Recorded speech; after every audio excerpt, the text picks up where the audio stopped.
Welcome everyone to our 12th episode of Hunting for Suspenders and Stilettos.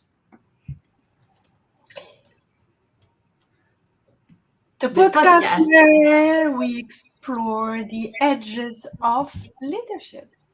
In other words, we create stuff like this.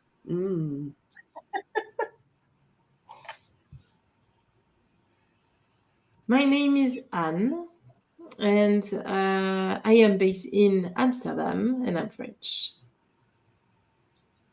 And I'm Huda, I am in Dubai, and I'm happy to be back. I'm John, I'm in Cambridge, and I'm happy you're back, Huda. And I am Sarah, calling in from Toronto in Canada. And today the topic of our conversation is leadership and creativity. So why are we talking about this today?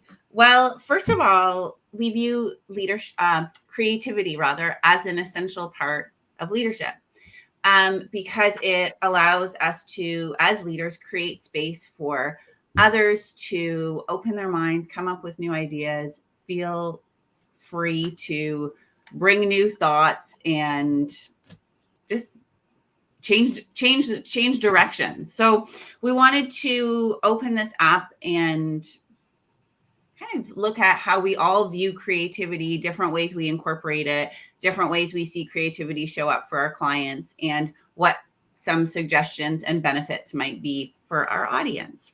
So without further ado, I would love to hear from my friends here how you view creativity and why you think it's so important. John, how about you kick things off and let us know? Well, we're gonna dive in the deep end with how I think about creativity, which is the idea that we are always in every single moment creating something, and to really ground that. If you're in a meeting, if you contribute to the meeting, you're creating something. If you don't contribute to the meeting, you're creating something. So what, whether we do or don't do something, we're creating something. Or another way to say that is we're having an impact. So I could talk a lot about this, but I'll kind of stop there, other than to say that in every moment we're creating. So leadership is about taking responsibility for what it is we are creating. I'm sure that there's lots of other definitions of creativity that I'd love to hear, but that's what piques my interest. And it's certainly different from the image that we might have of someone with like a paintbrush and an easel in front of them. Right. Yeah. Okay. Yeah. Thanks, John. So for me, actually, I always thought that I was not creative, because like my dad and my brother, they were making things. So I was thinking, oh yeah, I'm not creative. Until the moment where I actually led like a values sessions for my team when I was working at Starbucks, and then where people were putting, your strengths and your values, and then they put creativity, and I was like, what? Am I creative? And then it all started from there, owning that I am creative. And I think actually the moment that I stopped working for corporate, I became even more creative, because then there's no frame, you have everything to do, so a lot of the novelty is and the no frame, the freedom of no frame has helped me to be more creative. Thank you. Huda, what would you add to that? I think I want to anchor my views on what John said. We are responsible for our word as leaders, and creativity today becomes even more important as a skill, and I would go beyond, as a way of being, because the problems we are facing are extremely complex. I mean, we just not so long time ago, and maybe we already forgot, but we were out of a huge pandemic. We were not ready for that. We didn't have any cure, any vaccine, nothing. And without that creativity, most probably would not have found a vaccine. Today, we are faced with all the poverty, education, environment, like a huge problem that really can impact our very humanity. And I think without creativity and really deeping embracing it, pushing it to the limits, we might be cooked as humans, as a human race. Mm-hmm. Mm-hmm. Wow. I loved all those opening thoughts, and some of the key concepts I picked up is that creativity is happening in every moment that we're alive, that we're participating in the world. And I'm hearing that creativity is a way of being. It's not just a particular moment where we do something creative. It's a way of being. And it's crucial to facing the challenges that are upon us, that are around us. So I love all of that. And I also love, Anne, what you shared about your own journey and this reminder that our own relationship with creativity can evolve over time. Yeah. Right. Yeah. Well, there's something about possibilities here, like in create. So in what I was saying, it's about the possibilities in every moment, and something about what you said there, Anne, is about you saw possibilities for yourself of like, oh, am I creative? And like, actually, there's something about whether we think of creativity as innovation or whether it's painting or whatever it is. There's something about it opening up possibilities. And Huda, sorry, just to add to what you were saying, Huda, that was the other connection, is like when there are these huge challenges in the world, is how does creativity allow us to find the right solutions and the best way forward? And also there is something else, I think, John, is giving ourselves permission, right, to step into space outside norms, outside social rules, outside standards. I'm just thinking, maybe I'm hungry, but I'm thinking about this chef, this French chef called, actually he makes cakes, Michalak. He just, in the French, very French traditional way of doing cakes, there's some rules, like you never mix lemon with cream, and he just exploded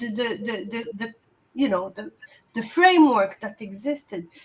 Mixed textures with taste, mixing coffee with lemon, and he reinvented the French pâtisserie. And that was like, it's in a very specific field, but it applies to really pretty much everything. Now my mouth is watering as a French person. Are you not shocked by the sacrilege of that, Anne? I don't know. What should I think? I'm like, where is this guy? I want to taste. And I like, Anyway. Just Google it. You will most probably find a place to buy his delicacy. Really good. Yeah.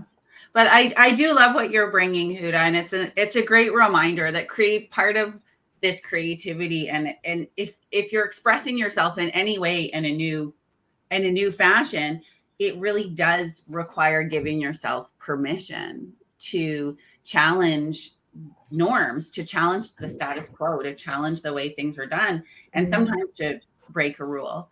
And I'm thinking of probably one of the people we think of the most when we think of the word creative or creativity, who's Picasso. And one of his pieces was this bull's head, like this sculpture. And he actually found this old bike, like strewn outside, and then he disassembled it, and then he reassembled it, and he had the handlebars and the seat, and he put them together. Then he created this statue of a bull's head, which was then celebrated. And, people hadn't done that before.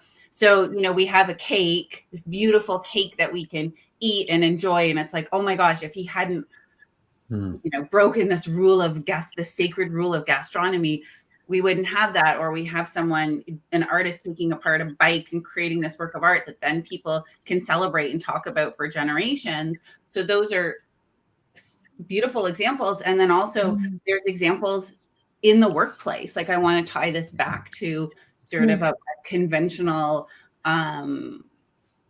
leadership setting in the workplace. And I'm wondering what thoughts you have about breaking things apart and putting them together, or creating space for creativity, and how you see that play out. John, you're next. Me. He's disobedient today. John. I forgot what I was going to say now. That creativity, that inspiration doesn't have to only come from within you, like the in the shower moment, or going for a walk and creating the space so that you can have those moments. But also by the structures that you set up in your workplace. Is there diversity and inclusion? Not just people's backgrounds and experiences, but just diversity of thought. Diversity, is that allowed? Is that encouraged? Are people encouraged to challenge status quo or challenge opinions? Because it's when we creativity is a lot about combining things that weren't previously combined. Whether that's like taking a bike and turning it into a bull's head, making a statue out of a bike, which is a kind of new combining two things. Likewise, that's where a lot of our creativity comes from, is taking, mashing up different ideas of different opinions, different backgrounds, different experiences. And this is, I think, where we can introduce here a very a concept, honestly, that is very dear to my heart, which is the notion of psychological safety, right? So creating, you mentioned the space in our rituals, in the way we work, etc.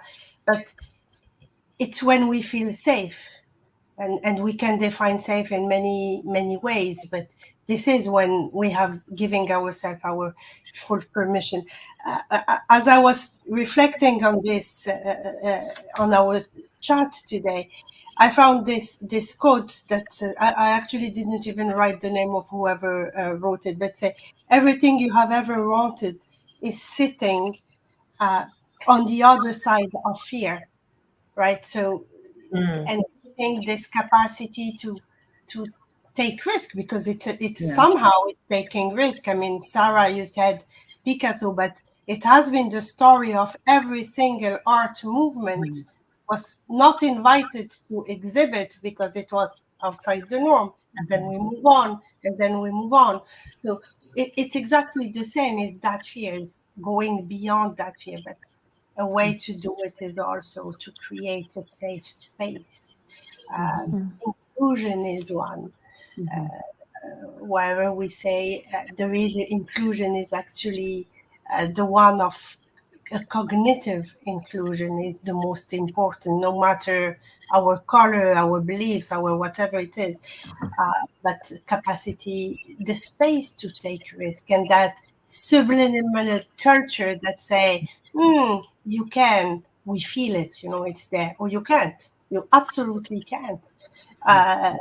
The having the support of your peers, not being like dropped because you're there and you're leaving them behind, or you're taking them with you. But all this, I think it's very important as well.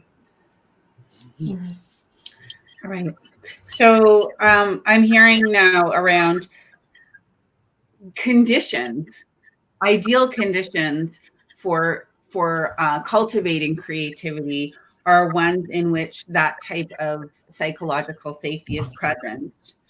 I'm also hearing that that's not always the case. It certainly hasn't historically been the case, and it's certainly not again today. And yet, within that,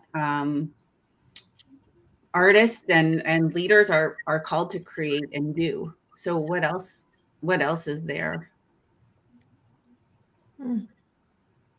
When you say that, something that I didn't think of at all is there are those internal conditions that we bring, like our trait or even a way of being that we can develop. And something that popped to mind when I heard you, Sarah, is courage. Really, I have this word since the beginning, thinking, courage is the one, but it's And on the other hand, there are the environment. Okay, the environment. Yeah. And they most probably there are some techniques, right? John mentioned earlier space. So what do we understand by space, right? Because I think there is a thing about, so we're talking about courage, and there is also the it's about not being afraid to fail, and also facing that people maybe don't like our ideas as well. So it's very interesting. Yeah. I wanted to add something a little bit, changing a little bit the process of thoughts, but also being creative is playing a big part in terms of being in a state of flow. Like when we are in a creative moment, or when we foster our creativity, we actually there is more dopamine. The levels of dopamine are actually raising up, which is sort of creating this flow, and then versus being in a state of stress with cortisol levels going higher.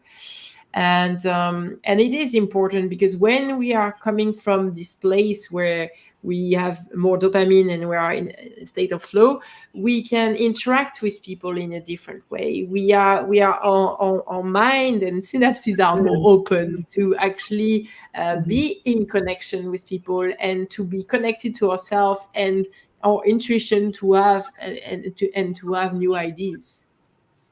And maybe you want to explain what is a state of flow. I mean, yeah. So to me, it's really much about sort of, it creates it's happiness, trust, confidence. So it's a state. It's really in opposition to being stressed and with a lot of negative self-talk or limiting beliefs. And so it's a state where everything is possible. We were talking about possibilities, it open possibilities. So it's where you feel stronger as well as an individual. And that, so. And I will add two things to a state of flow. It's a state where you do something you like and you get lost in what you do. So you are so much into it that you lose notion of time. And this is really when you get those magic moments, right? There's a great book. There's a great book I'm going to recommend called The Rise of Superman. Talks about what a flow state is and what it takes to be in a flow state. It includes like an appropriate amount of challenge, like just enough but not too much. I love it. Great. And so I just want to anchor this, looking at the time, before we wrap up this conversation. I want to anchor kind of where we've been and where we're going to go for the last couple of minutes. That we've talked a lot about creativity, sort of the expansiveness of creativity, that it's in fine art, it's in writing, it's in how we show up in the workplace, it's how we create our world. And we've talked about ideal external conditions where we feel safe, and a reminder to continue to work on ourselves to create those environments for our worlds, for our communities. And right now, where we're going for the last couple of minutes is, what can we cultivate ourselves, right? So how can we foster, and then how can you, audience, invitations for you to foster more creativity in your own life? And I'm hearing one is these sort of internal conditions, creating a state of flow. So intentionally creating those moments. What else would you add as kind of a final remark to the audience in terms of how to welcome more creativity into their lives? Well, going back to where I started, I think we're always creating something, and what we're creating comes from what we're creating in ourselves. And so I think being able to connect, being able to get grounded in your own values, your own sense of leadership, who you are as a leader, the impact you want to have, and developing the practices to create that in yourself. There's many ways you can do that. You could get a coach. Many ways you can do that. But then to recognize that, like, what you create in the outside world, it flows from what you're creating and who you're becoming yourself. So develop practices to create yourself first, and then see what happens in the real world. The real world. And for me, when you're saying that, when you talk about creating our practices, so it means that it could be, if you don't have a lot of time, create the things at work. So for example, like, make sure that you have like a brainstorming session that's, like, foster creativity for you and your team. Or it could be that, you're gonna do like an opening of your meeting with like a question, so people start to talk. And it's also, so everything that you can, it's all about thinking of, hey, how do I want to do this? And maybe think of doing things differently for once and see what's the impact. And if you have more time, I think there is plenty of learning in exploring things like improv or writing or cycling, like John does, or like there is plenty in the practicing of regular things, or also in trying out new things. That's also cool. Thanks, Anne. I love that, and I think for me there are a few things that I've noticed have changed a little bit my the way I capture my ideas. I don't let them run away from me. One is presence, being in the moment, being focused on where I am, what I do, and completely dedicated to that. So that's really an internal way of capturing that creativity and pushing it out of me. The other thing is really persistence and consistency, doing it and doing it and doing it. But also having a little notepad to grab that idea that I have in the shower, because 3 seconds later it's gone. Yeah. Capturing that as well. And the other is a way when I find myself short of and I need to find something, I do few things. I percolate in and out my connections to the word. So basically, my experiences, I go backwards in history, and I also throw them in the future and, make my own recipe of that.